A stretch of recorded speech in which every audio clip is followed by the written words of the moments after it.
কি ব্যাপার ভাইরা কি স্লিপ কাটে পড়লো নাকি?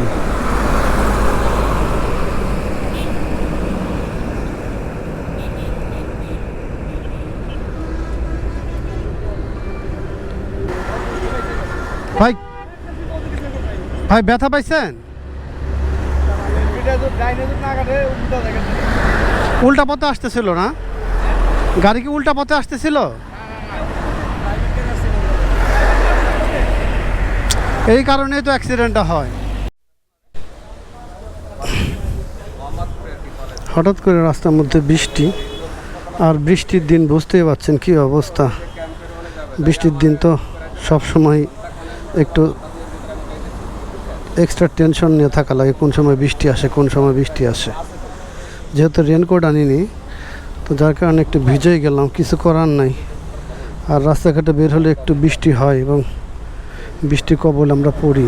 বৃষ্টির দিনে একটা সমস্যা, আবহাওয়াটা কখনো ভালো কখনো মন্দ। হঠাৎ করেই এই পাশে মেঘ জমলো আর বৃষ্টিতে আমরা ভিজে একাকার। তারপরও কিছু করার নাই, সবই আল্লাহর ইচ্ছা। আর বৃষ্টির দিন তো অবশ্যই আপনাকে আপনার প্রয়োজনীয় জিনিসপত্র নিয়ে রাস্তাঘাটে বের হতে হবে, কারণ রেইনকোট বাধ্যতামূলক। যে কোনো মতে হুটহাট বৃষ্টি চলে আসলে আপনি ভিজা যাবেন। আমি অবশ্য আজকে রেইনকোট আনিনি, যার কারণে আমাকে একটা জায়গায় দাঁড়াইতে হলো। আর রাস্তার পাশে ময়লাগুলো ফালাইয়া একবারে খুব খারাপ বাজে একটা অবস্থা করে ফেলাইছে।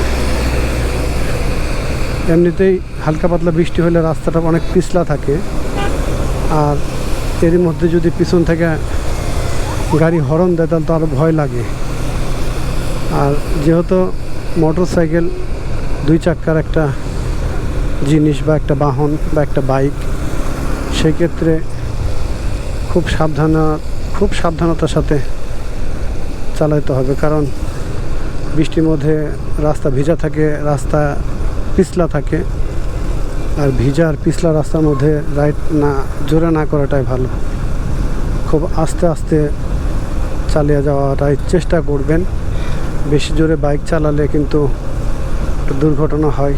কিছুক্ষণ আগে যেটা দেখতে পেলেন, শুধুমাত্র উল্টা পথ থেকে একটা প্রাইভেট কার আসার কারণেই কিন্তু ওনার এই দুর্ঘটনা ঘটছে।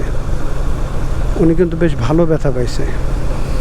মোটর সাইকেল তো স্বাভাবিকভাবে উনি নিয়ন্ত্রণটা রাখতে পারেনি, পিছলা পড়ে গেছে।